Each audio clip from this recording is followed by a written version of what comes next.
নমস্কার। দর্পণ থেকে আমি ইন্দ্রজিৎ। কেরল মডেল, গর্বের কেরল মডেল, বামপন্থীদের গর্বের কেরল মডেল। হ্যাঁ, আজ সেই কেরল মডেল ভয়ঙ্কর অর্থনৈতিক ক্রাইসিসের ভিতরে পড়ে গেছে। যে কেরল মডেল নিয়ে বামপন্থীরা এত কথা বলে, সেই কেরল মডেল আজ অর্থের জন্য, পয়সার জন্য, টাকার জন্য কর্মচারীদের বেতন দিতে পারছে না। 34 বছরে যে বামপন্থীরা আমাদের রাজ্য অর্থাৎ পশ্চিমবঙ্গকে অর্থনৈতিকভাবে, শিল্পক্ষেত্রে, সামাজিক ক্ষেত্রে, সর্বক্ষেত্রে ধ্বংস করেছে, ঠিক একই কায়দায় আজ কেরলের পরিস্থিতি বা তার থেকে অনেক বেশি ধ্বংসের দিকে ঠেলে নিয়ে গেছে। যে কেরল মডেল এখন এতটাই বিপদের মুখোমুখি যে সে তার নিজের কর্মচারীদের বেতন দিতে পারছে না। কেরল সরকার বাজার থেকে অর্থাৎ সরকারি সম্পত্তির শেয়ার বিক্রি করে বাজার থেকে অর্থ তুলতে চেয়েছিল, কিন্তু সেক্ষেত্রে কিছু ঘোটালা করেছিল। আর যেটা সেই ঘোটালা ক্যাগ রিপোর্টে ধরা পড়ে। ক্যাগ রিপোর্টে ধরা পড়ার জন্য কেন্দ্রীয় সরকার সেটাতে বাধা দেয়, ফলে সে বাজার থেকে আর অর্থ তুলতে পারছে না। আর বাজার থেকে অর্থ তুলতে না পারার কারণে সে এখন অর্থনৈতিক ক্রাইসিসে পড়ে গেছে। সে এতটাই ক্রাইসিসে পড়ে গেছে, শ্রীলঙ্কার মতো অবস্থা হতে চলেছে। দর্শক, একটা রাজ্যের অর্থমন্ত্রীর একটা নির্দিষ্ট পরিমাণ ঋণ নেওয়ার এখতিয়ার রয়েছে। কেরল সরকারের অর্থমন্ত্রী এর যে লিমিটটা অলরেডি সেটা ক্রস করে গেছে, অর্থাৎ সে বাজার থেকে আর অতিরিক্ত লোন নিতে পারবে না। আর এই লোন নিতে না পারার জন্য মহা ফাঁপড়ে পড়ে গেছে। এটাই হচ্ছে বামপন্থীদের কেরল মডেল, গর্বের কেরল মডেল। দর্শক, আপনারা বুঝতে পারছেন যে কেরল এখন কোন পরিস্থিতির ভিতরে দাঁড় করে, কোন অবস্থায় এখন পৌঁছে গেছে। এই বামপন্থীরাই অভিযোগ করে থাকে কেন্দ্র সরকার নাকি সরকারি সম্পত্তি বিক্রি করে দিচ্ছে, কিন্তু আজ নিজেরা কি করছে, যে গোজামিল দিয়ে রাজ্যের সরকারি সম্পত্তি বিক্রি করতে গিয়ে ধরা পড়ে গেছে। আর যার ফলে সে বিক্রি করতে, অর্থাৎ রাজ্যের সরকারি সম্পত্তি শেয়ার বিক্রি করতে না করার ফলে সে এখন অর্থনৈতিক ক্রাইসিসে পড়ে গেছে। ফলে আজ কি হলো, যে তাদের কর্মচারীদের বেতন দিতে পারছে না। দর্শক, এই বামপন্থীরাই দাবি করে থাকে কেন্দ্রীয় সরকার নাকি রেল বিক্রি করে দিচ্ছে, কিন্তু আজ পর্যন্ত আমি কিন্তু কোথাও দেখলাম না কে রেলটা কিনলো।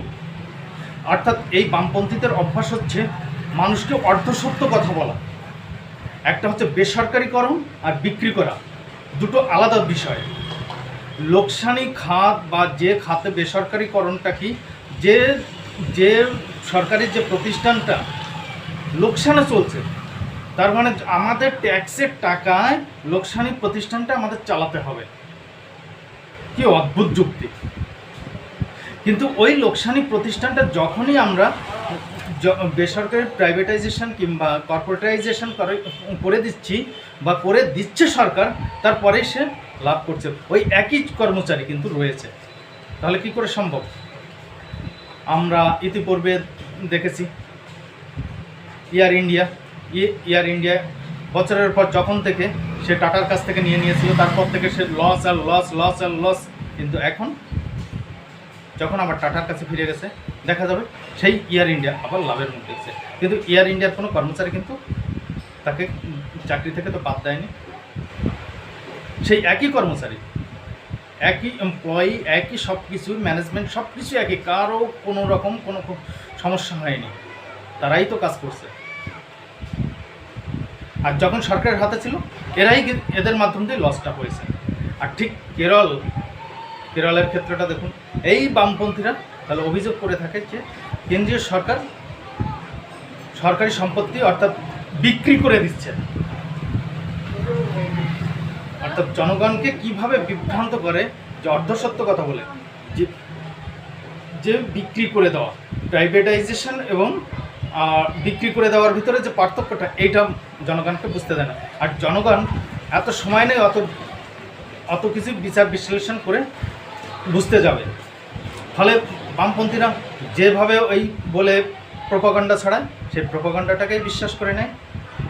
কিন্তু আজকের পরিস্থিতিতে দাঁড়িয়ে দেখেন সেই বামপন্থীরা নিজেদের ফাঁদে নিজেরাই পড়ে গেছে।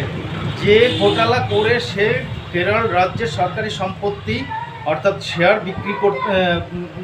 বিক্রি করে মার্কেট থেকে অর্থাৎ বাজার থেকে পয়সা তুলতে চেয়েছিল, সেটা কিন্তু ঘোটালাটা করার জন্য পারেনি। ক্যাগ রিপোর্টে সেটা ধরা পড়ে গেছে। তাহলে দর্শক আপনারা বুঝতে পারছেন এরা কী পরিমাণ মানে অর্ধসত্য বা মিথ্যা কথা বা প্রোপাগান্ডা করে, মানুষকে বিভ্রান্ত করে, জনগণকে বিভ্রান্ত করে, সেটা কিন্তু আজকে দিনের আলোর মতো পরিষ্কার হয়ে গেছে। দর্শক, এই বামপন্থীরা যে জায়গায় যে দেশেই থাকুক না কেন সে দেশের অবস্থা খুবই খারাপ, খুবই ভয়ঙ্কর পরিণতি হয়ে যায়, অর্থনৈতিকভাবে, সামাজিকভাবে, সার্বিকভাবে পঙ্গু হয়ে যায়।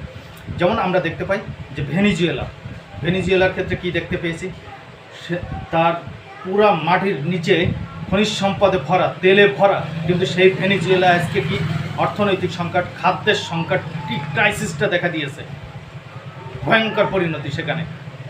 পাশাপাশি কিউবার ক্ষেত্রে কি যে এই দেখুন করোনাকালের শুরুতে যখন ভ্যাকসিনের কথা হলো, বামপন্থীরা একটা নিউজ প্রোপাগান্ডা ছড়ালো যে কিউবা থেকে ভ্যাকসিন পাঠাচ্ছে। প্রথমেই কিউবা ভ্যাকসিন আবিষ্কার করে ফেলেছে করোনার। Very good. সেই ভ্যাকসিনের জাহাজ অর্থাৎ কিউবার ভ্যাকসিনের জাহাজ আজও পর্যন্ত ভারতের কোনো বন্দরে এসে হাজির হয়নি, এখনও কিন্তু সমুদ্রের বুকে ভাসছে। কিন্তু সম্প্রতি ওই কিউবাতে খাদ্য সংকট দেখা দিয়েছে, আর সেই খাদ্য সংকট মেটাতে ভারত সরকার, মোদির সরকার কিউবাতে খাদ্য পাঠিয়েছে।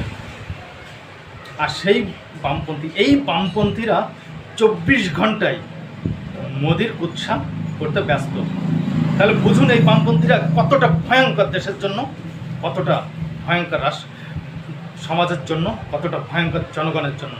দর্শক, আপনারাই বিবেচনা করুন। আপনারা এখন বুঝতে পারছেন যে বামপন্থীরা কি 34 বছরের শাসন যারা দেখেনি এ রাজ্যে, আর যারা দেখেছে তারা তো জানেনি, আর যারা দেখেনি তারা একটু চারিদিকে যে বামপন্থীদের বিভিন্ন কর্মকাণ্ড একটু নজর দিলে, একটু হিসাব করলে আপনারা বুঝতে পারবেন যে বামপন্থীরা কীভাবে মানুষকে ঠকায়। দর্শক, বামপন্থীদের অন্তত আর কাউকে বিশ্বাস করলেও বামপন্থীদের কিন্তু কখনো বিশ্বাস করা যায় না।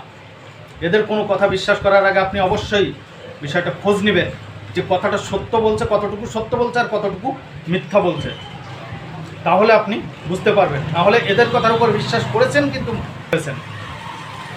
তো দর্শক, কেরল মডেলের অবস্থা দেখতে পাচ্ছেন কতটা ভয়ঙ্কর অবস্থা। আজকে সেই কেরল মডেল এমনই মডেল যে মডেলের ফলে আজকে সরকারি তাদের কর্মচারীদের বেতন দিতে পারছে না। তো দর্শক, এই হচ্ছে বর্তমান কেরল মডেল। আপনাদের যদি কেরল মডেল নিয়ে কোনো মূল্যায়ন থেকে থাকে আপনার কমেন্টসে জানান। ধন্যবাদ, নমস্কার।